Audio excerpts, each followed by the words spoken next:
Jadi semua salam untuk pelajar Brebes ya. Kita harus tingkatkan belajar, belajar dan belajar.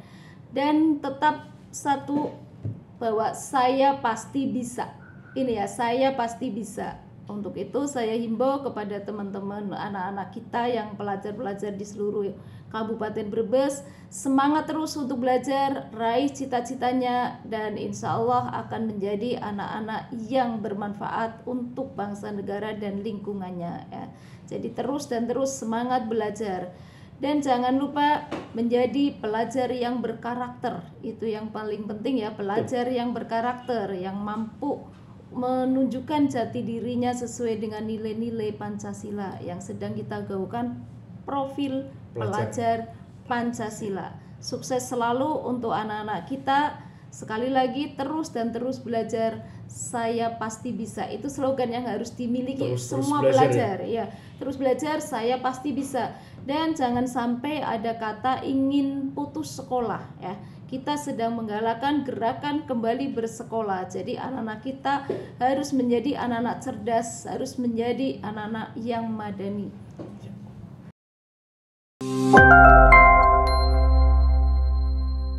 Assalamualaikum warahmatullahi wabarakatuh. Kembali bersama Erwin Baskara. Saya di sini di 21 Pods Nesker TV SMK Negeri 1 Kersana. Di episode yang luar biasa ini sebuah kehormatan bagi Nesker TV, khususnya di 21 Pods. Kita kedatangan tamu yang super sibuk.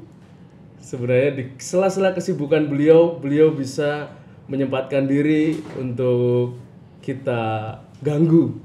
Kita minta waktunya agar bisa berbagi bersama kita untuk berbagi tentang dunia pendidikan khususnya. Ya, sudah bersama kita di sini Ibu Charidah SPD MPD. Betul Ibu? Betul. Gimana kabarnya Ibu? Alhamdulillah luar biasa, sehat semuanya. Terima kasih Ibu, di sela-sela kesibukan Ibu, di sela-sela banyaknya, saya yakin Ibu luar biasa sibuknya hari ini. Ya. Betul. Sangat banyak jadwalnya, mau menyempatkan diri berbagi bersama di sini Bu. Siap. Okay. Ibu, sebelum kita membahas yang lain, Ibu bisa ceritakan tentang kehidupan Ibu, mungkin dulu tentang pendidikan, pekerjaan dan karirnya sampai berada di titik sekarang untuk inspirasi anak-anak muda, khususnya siswa-siswi pelajar di Kabupaten Brebes. Iya. Terima kasih Mas Erwin, sungguh luar biasa ya saya bisa menemani timnya Mas Erwin di sini, bahwa apa yang tadi disampaikan oleh Mas Erwin itu sangat berlebih ya, sangat berlebih. Tapi ya saya coba ceritakan siapa sih Kepala Dinas Pendidikan Pemuda dan Olahraga Kabupaten Brebes yang saat ini ya. Ya, jadi saya Charidah yang tadi sudah disampaikan, dikenalkan. Sebenarnya basic saya juga dari pendidikan juga. Saya itu dulunya seorang guru ya, yang kebetulan diangkat pada tahun 1998. Eranya saat itu basic guru SD itu harus dari PGSD, itu yang trending topik saat itu tahun itu ya.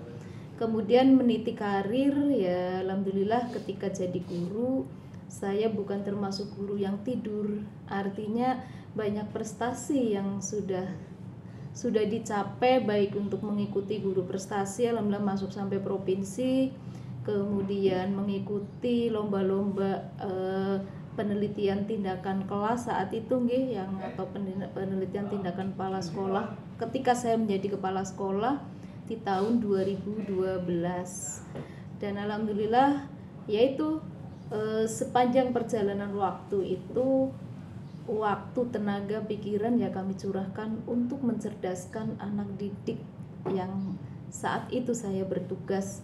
Tugas terakhir di SD Negeri Grinting 02, dan alhamdulillah ketika menjadi kepala sekolah di sana pun bagaimana menciptakan budaya sekolah ya yang ada di lingkungan, agar menjadi budaya sekolah yang berkarakter ya.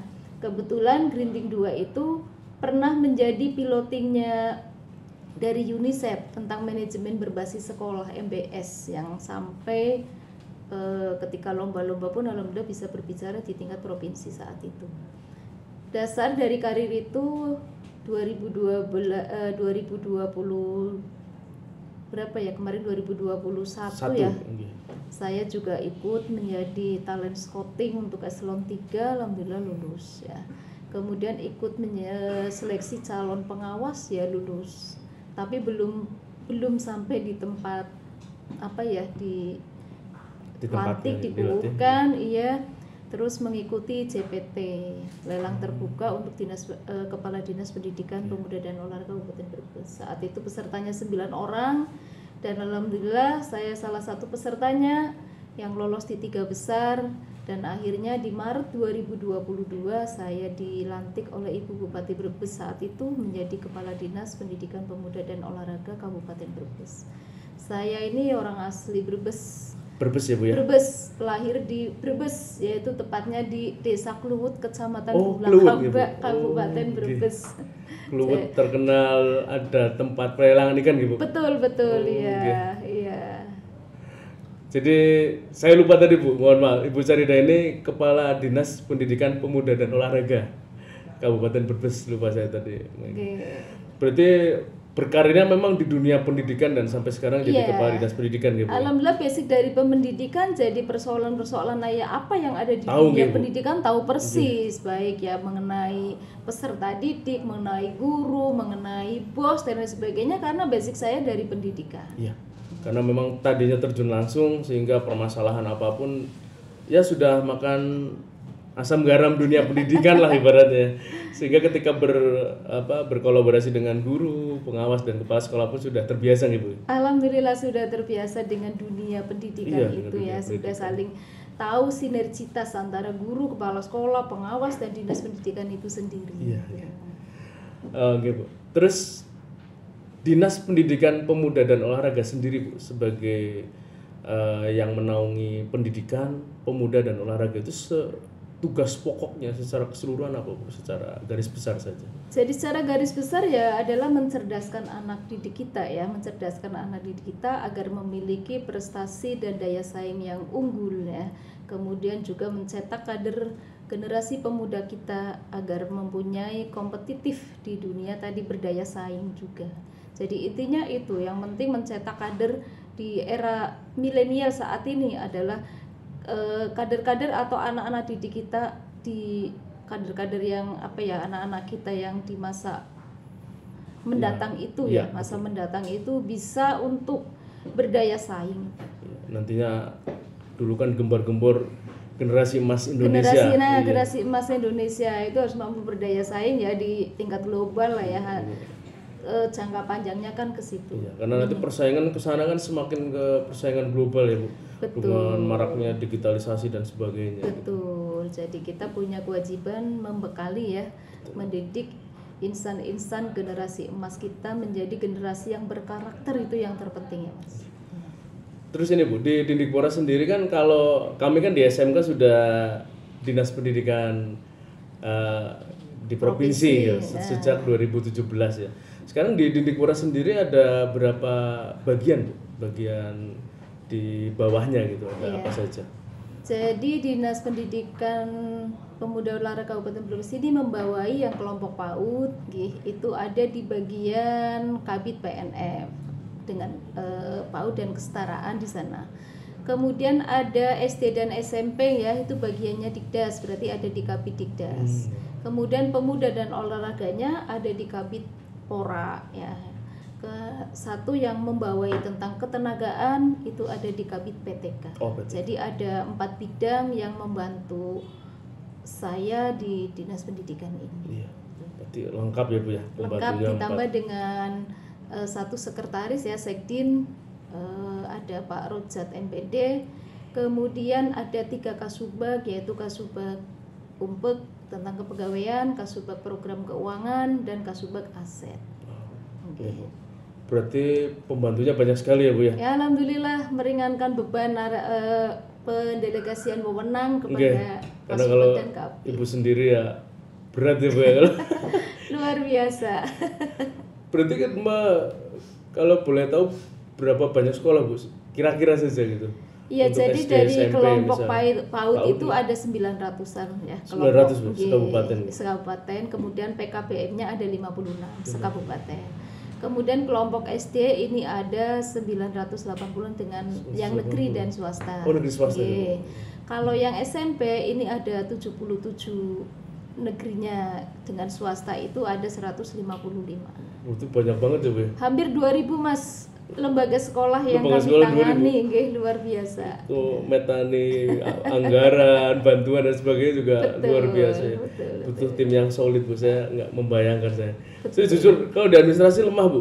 Jadi kalau membayangkan ini orang-orang kantor ini luar biasa nih, dinas-dinas apalagi dinas pendidikan yang membawahi banyak sekali kebijakan di situ.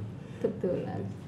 Terus ini Bu, ngomong-ngomong masalah kebijakan Bu. Jadi kebijakan strategis dari dinas pendidikan untuk pendidikan lah di Kabupaten Brebes secara garis besar itu Bu, seperti apa?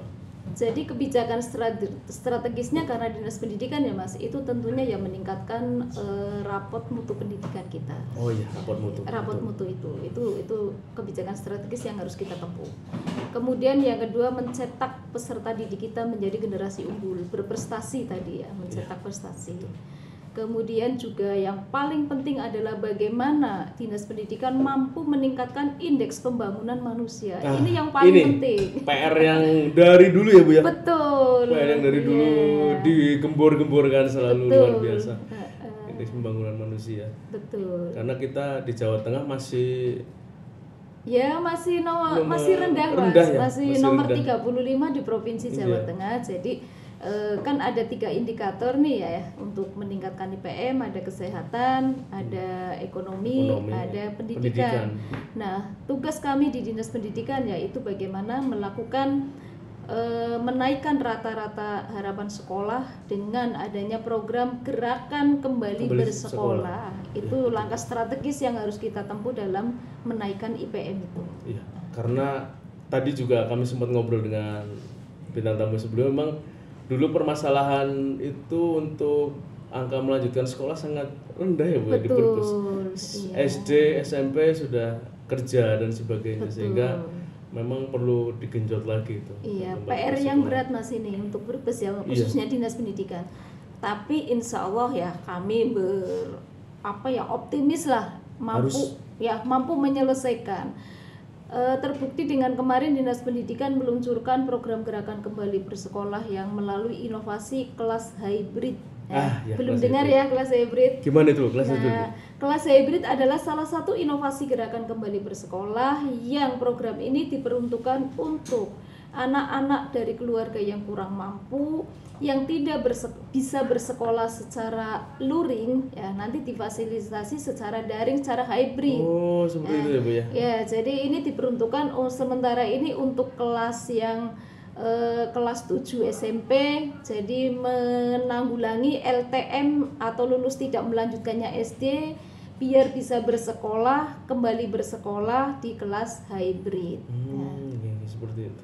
Berarti memanfaatkan teknologi ya Bu? Betul, jadi kelas hybrid ini di Brebes kita buka untuk sementara piloting projectnya. Ada di 3 sekolah untuk wilayah selatan. Monggo masyarakat Kabupaten Brebes bisa mendaftarkan putra-putrinya di kelas hybrid, yaitu di SMP Negeri 3 Paguyangan. SMP 3 Paguyangan. Oke, kemudian yang wilayah tengah kita ambil ada di SMP Negeri 2 Ketanggungan ya. SMP 2 Tanggungan. Kemudian untuk wilayah Pantura ada di SMP Negeri 5 Brebes. SMP 5. Iya. SMP 5. Jadi 3 piloting ini dengan harapan mampu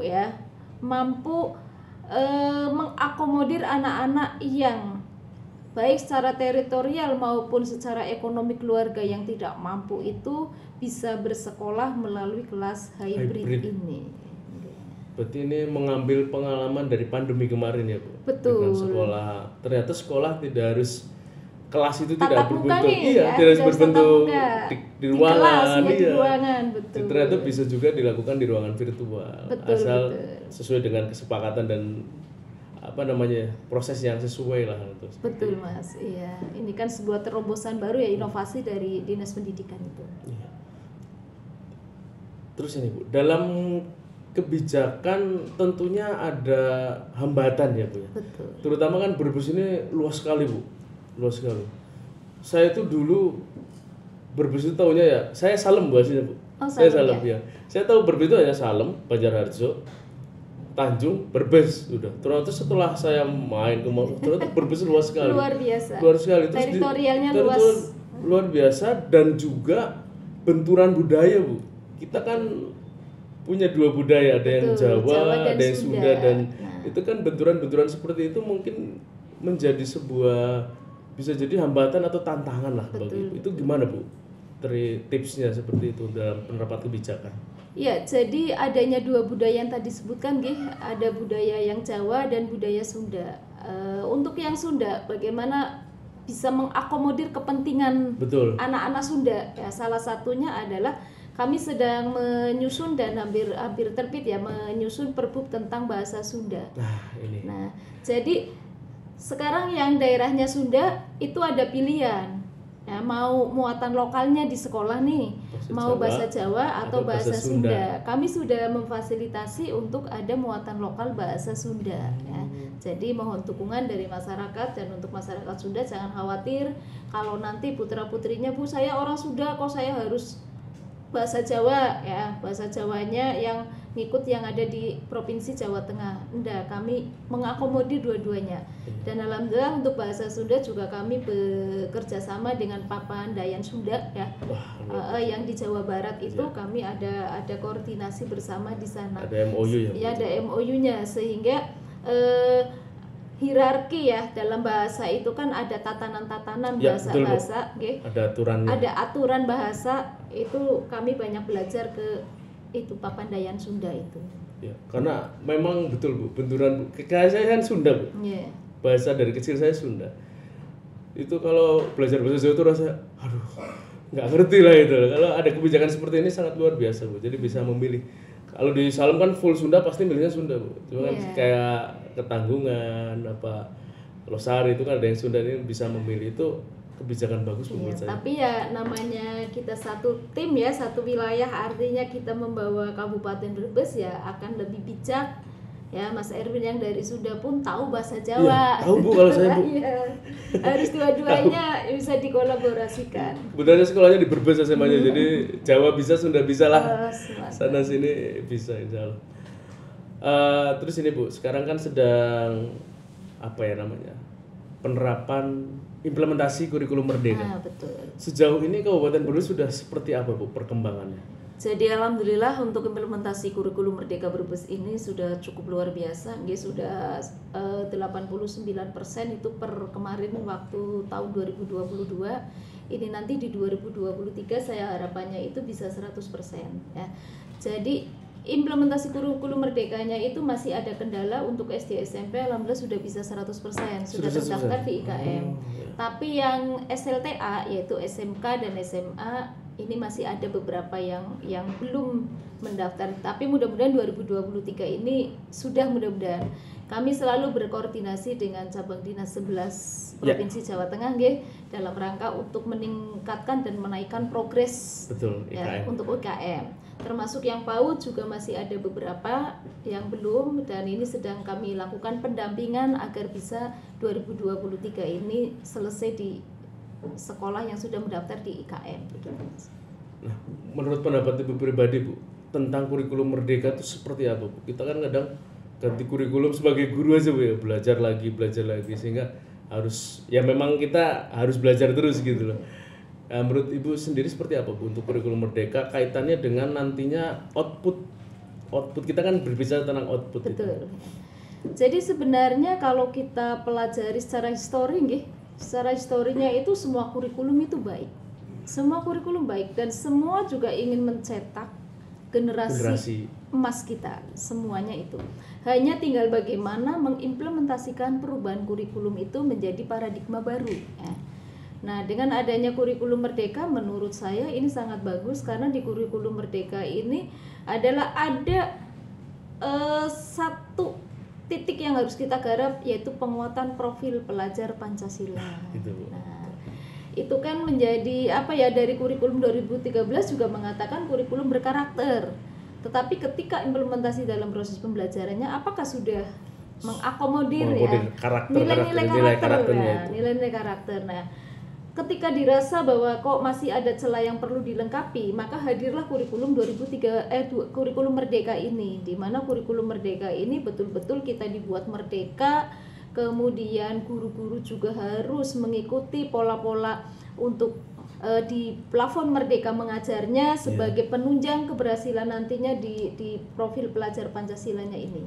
Jadi kurikulum Merdeka itu sangat bagus karena di sini juga ada kearifan lokal yang harus kita gali, potensi-potensi lokal sebagai bentuk untuk penguatan profil pelajar Pancasilanya. Yang penting itu ya Bu ya. Iya. Karena kemarin saya ngobrol dengan kebetulan kasih SMK Bu dari Cabdin 11 Pak Slamet. Apalagi di SMK Bu, yang namanya SMK kan diharapkan lulus bisa kerja. Betul. Sedangkan perusahaan kan menitik beratkan pada ketaatan. Ya, ketaatan berarti memang sangat relate terutama SMK gitu Bu. Betul. Dengan pendidikan karakter dan P5-nya itu. Betul. Luar biasa, memang harus belajar lagi sih, tapi tetap harus bisa dikejar lah itu yang namanya kurikulum Merdeka. Ya, insya Allah dengan adanya komunitas belajar Mas. Nah, Jadi iya, saya selalu istilahnya menggerakkan teman-teman yang di lapangan, Bapak Ibu guru dan kepala sekolah. Ini harus ada komunitas belajar untuk bisa menyelesaikan persoalan-persoalan yang ada di IKM itu sendiri. Itu apa sih sebenarnya? Kurikulum Merdeka itu sebenarnya apa? Iya. P5 itu apa? Sampai pada nanti PMM-nya sehingga langsung bisa pada aksi nyata. Nah, dari PMM ini menjadi pembelajaran yang nantinya bisa dikolaborasikan dalam proses pembelajaran. Sehingga tadi kan tanya bagaimana dengan outputnya itu kan. Diharapkan ya outputnya itu harus lebih bagus. Yaitu kita tidak hanya mencetak generasi secara akademik saja, kemampuan akademik yang tinggi, tapi bagaimana mencetak generasi kita yang berkarakter gitu. Betul. Berarti diimbang lah ya. Soft skill dengan hard skillnya harus seimbang. Betul. Jadi memang penerapan ini butuh proses. Ya, berarti tidak seperti itu. Cuma memang inovasi Mas Menteri ini luar biasa gitu. Kalau dulu kan kita kurikulum baru diklat kemana. Betul. Sekarang menggunakannya komunitas belajar aplikasi, sehingga kita bisa berkesinambungan. Kalau pelatihan kita pulang udah Bu, kadang apa sih ini kemarin gitu kan, diklat berapa hari, ini bisa bertahun-tahun belajarnya. Dan kurikulum Merdeka ini kan diimbangi dengan adanya guru penggerak. Betul. Guru penggerak itu bisa mendampingi teman-teman yang belum menjadi guru penggerak, tapi sekarang alhamdulillah sudah ada guru penggerak, sudah ada pengajar praktik, sehingga nanti teman-teman yang guru penggerak, pengajar praktik itu bisa berkolaborasi di sekolahnya untuk membangun budaya sekolah yang berkarakter tadi Mas itu. Guru penggerak memang satu terobosan yang luar biasa. Sekarang ada berapa Bapak sudah berapa angkatan guru penggerak? Jadi sekarang guru penggerak itu alhamdulillah kemarin sudah pengumuman untuk yang angkatan 8 dan ini nanti angkatan 9 ya. Kita di angkatan 7 sudah punya sampai dengan angkatan 7 karena 89 itu belum rilis datanya. Itu sudah ada 84 guru penggerak yang bisa kita manfaatkan untuk menjadi kepala sekolah. Untuk jenjang SD, untuk jenjang SMP. Iya, SD SMP. Ya, kalau jumlah guru penggeraknya itu sudah cukup banyak ya. Kita ini Brebes alhamdulillah kemarin juga mendapatkan penghargaan dari Balai Besar Guru Penggerak. Oh gitu Bu? Iya. Wah luar biasa sekali. Nomor 1 di Jawa Tengah terkait dengan pemerintah daerah yang memberdayakan guru penggerak menjadi kepala sekolah. Luar biasa Bu. Berarti memang sekarang hampir semua kepala sekolah yang ada itu SD SMP kebanyakan ya, bukan hampir semua, kebanyakan sudah guru penggerak ya Bu? Ya masih itu bukan semuanya kebanyakan guru penggerak. Tapi kita sudah memanfaatkan guru penggerak menjadi kepala sekolah. Yang memanfaatkan, yang sudah jadi guru penggerak, kepala sekolah seperti itu. Betul. Yang memenuhi unsur memenuhi kriteria menjadi kepala sekolah masuk kepala. Karena salah satunya memang syaratnya guru penggerak ya Bu. Betul. Iya. Memang ini kebetulan kru kita juga ada yang sudah guru penggerak gitu. Luar biasa ya, sukses. Nanti mudah-mudahan cepat jadi kepala sekolah atau pengawas. Nah sekarang ini sedang uji kom untuk capung guru penggerak yang untuk jadi pengawas Mas. Oh seperti itu ya? Iya sedang berlangsung ini. Oh ya uji kom kemarin. Uji kom, nah ya. Lagi uji kom ya, banyak sekali. Nah Bu, kaitannya tadi kan tidak hanya membawahi bidang pendidikan ya Bu, ada pemuda, ada olahraga. Itu kan berarti di bidang kemudahan ada pembinaan yang ada program-program yang menyasar ke pemuda gitu. Terutama kan kita lihat Bu, banyak sekali sekarang, kalau saya sih nggak mau ngomong kenakalan ya, mungkin ada perilaku remaja yang agak menyimpang gitu. Itu gimana Bu menurut Ibu? Ya, jadi melalui dinas pendidikan yang melalui bidang pora itu yang khusus bagaimana bidang pora ini mengakomodir ya semua kepentingan dan kebutuhan pemuda-pemuda di Kabupaten Brebes. Kita ada dibantu oleh OKP organisasi kepemudaan itu di bawah naungan kita. Oh gitu. Ya, jadi untuk meningkatkan prestasi kami berkolaborasi bersinergi dengan KONI ya. Nah, program dari Pora itu sendiri itu kan ada semacam sosialisasi workshop tentang kepemudaan dalam rangka untuk meningkatkan entrepreneurnya para pemuda, itu juga ada kewirausahaan melalui kewirausahaan. Nah, adanya anak-anak kita yang kenakalan remaja dan sebagainya yang menjadi bagian dari kami. Itu nanti bisa kita melalui KNPI, melalui organisasi lainnya mengajak para pemuda agar bisa menciptakan satu kegiatan yang positif ya untuk mengurangi kenakalan remaja tadi. Jadi bidang Pora ini terjun ke lapangan, ke desa-desa sesuai dengan program kegiatannya dan program anggarannya, itu dalam rangka merekrut anak-anak pemuda kita yang punya kompetensi sehingga nanti kita bisa mendata nih, oh ya ternyata pemuda di desa ini butuhnya misalnya lapangan sepak bola ya, kita coba untuk bantu ke sana. Kemarin juga ada pelatihan tentang cukur rambut ya untuk para pemuda, memberikan keterampilan ya, life skill untuk para pemuda dalam rangka mengurangi tadi itu kenakalan para remaja. Insya Allah ada pembinaan tentang kepemudaan. Karena kan memang kalau angka pemuda itu kan produktif ya Bu ya, dalam artian waktunya untuk bekerja. Kadang kan mereka ada yang mungkin minder, akhirnya udah nggak jadi kerja sehingga meningkatkan pengangguran. Jadi pelatihan itu bagus tuh Bu, untuk skill-skill mereka kayak kemarin cukur itu bagus menurut saya. Untuk meningkatkan itu. Ya, mudah-mudahan nanti kuota untuk pelatihan lebih banyak lagi biar bisa itu tadi mengurangi angka pengangguran khusus untuk pemuda-pemuda kita. Untuk di bidang olahraga sendiri Bu, di Brebes ini kan sangat banyak sekali mungkin potensi-potensi, mungkin ada prestasi atau pembinaannya seperti apa agar bisa melahirkan prestasi itu tadi gitu. Ya, jadi untuk prestasi olahraga juga kita memang kan ada tadi itu ya, kita bekerja sama dengan KONI yang punya klub-klub olahraga sendiri-sendiri, dari ASKAP misalnya sepak bola, kemudian dari catur, dari gulat dan lain sebagainya. Kita melakukan pembinaan berkala bersama dengan KONI ya. Kemudian bagaimana meningkatkan prestasi kalau kita memang masih di bawah naungan pelajar, jadi ada Popda, ada O2SN dan lain sebagainya. Tentunya kita pembinaan juga terhadap para pelatihnya, bagaimana bisa bekerja sama dengan kami dalam membina para atlet ya. Terbukti kemarin juga untuk gulat kita bisa berbicara ya. Kemudian untuk bola voli dan lain sebagainya di tingkat provinsi pun kita bisa meraih emas ya. Dan ini memang harus dilakukan pembinaan secara intens berkolaborasi antara Pora, KONI dan juga cabang-cabang olahraga yang lainnya. Kan kita ada beberapa cabur nih yang di KONI ya. Nah, nanti kita pendekatannya kepada cabur-cabur. Seperti itu. Memang banyak potensi menurut saya, pemuda Brebes kan luar biasa. Ya, termasuk gulat di sekolah kami, gulat itu salah satu andalan gitu. Di SMK 1 Kersana itu gulat menjadi andalan untuk prestasi. Kemarin gulatnya SD juga masuk, alhamdulillah meraih medali di provinsi. Iya. Berarti memang banyak sekali inovasi. Nah, ini Bu, untuk sebaran tadi kan ada bidang PTK ya, untuk sebaran guru di Kabupaten Brebes terutama SD SMP itu sudah seperti apa Bu? Apalagi sudah ada P3K dan sebagainya itu.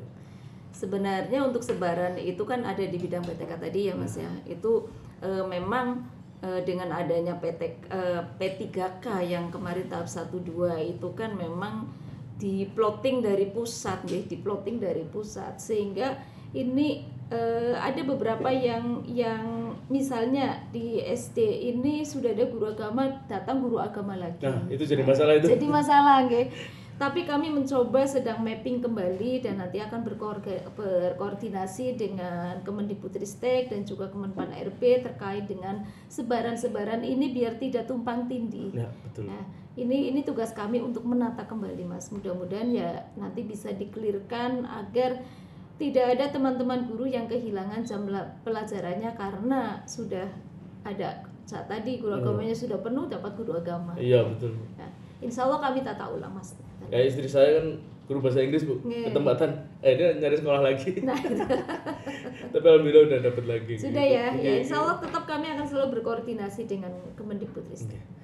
Oke, Bu, yang terakhir mungkin pesan untuk pelajar di Kabupaten Brebes seperti apa dari ibunya ini, dari Ibu Kadinnya sendiri, seperti apa agar mereka semangat dalam belajar, berprestasi dan meraih cita-cita mereka.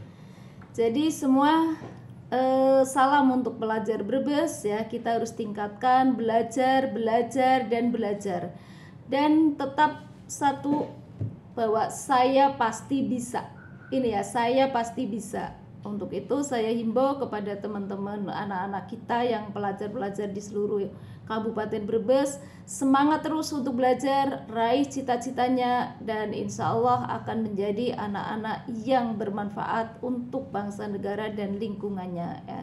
Jadi terus semangat belajar dan jangan lupa menjadi pelajar yang berkarakter. Itu yang paling penting ya, pelajar yang berkarakter, yang mampu menunjukkan jati dirinya sesuai dengan nilai-nilai Pancasila yang sedang kita gaungkan, profil pelajar Pancasila. Sukses selalu untuk anak-anak kita. Sekali lagi terus belajar, saya pasti bisa. Itu slogan yang harus dimiliki semua pelajar ya. Terus belajar, saya pasti bisa. Dan jangan sampai ada kata ingin putus sekolah ya. Kita sedang menggalakkan gerakan kembali bersekolah. Jadi anak-anak kita harus menjadi anak-anak cerdas, harus menjadi anak-anak yang madani. Terima kasih, Bu. Satu lagi, Bu. Satu kata untuk pendidikan di Kabupaten Brebes. Brebes pendidikan maju. Luar biasa. Jadi tadi perbincangan kita dengan Kepala Dinas Pendidikan, Pemuda dan Olahraga Kabupaten Brebes, Ibu Carida. Jadi sangat luar biasa. Saya juga aplaus buat beliau, perjuangan di dunia pendidikan, dedikasinya. Tadi pesannya kita harus terus belajar, kita pasti bisa. Jangan menyerah. Jadi untuk generasi muda, siswa-siswi SMK 1 Kersana dan semua pelajar di Kabupaten Brebes, kita harus terus belajar dan pasti bisa. Terima kasih Ibu telah menyempatkan diri untuk bersama kami di sini. Mohon maaf mengganggu waktunya. Sami-sami Mas Erwin, saya juga sudah diberi kesempatan ya untuk di podcast ini, mudah-mudahan memberikan satu pencerahan untuk anak didik kita, belajar. Siap. Oke, tetap saksikan konten-konten di channel kami Nesker TV SMK Negeri 1 Kersana. Jangan lupa like, subscribe dan share, dan juga jangan lupa bunyikan loncengnya. Jangan lupa juga subscribe juga sahabat Dikpora Brebes untuk info dari Dinas Pendidikan Pemuda Olahraga Brebes yang terupdate. Sekian dari saya Erwin Baskara. Wassalamualaikum warahmatullahi wabarakatuh. Waalaikumsalam warahmatullahi wabarakatuh. Terima kasih. Terima kasih. Luar biasa.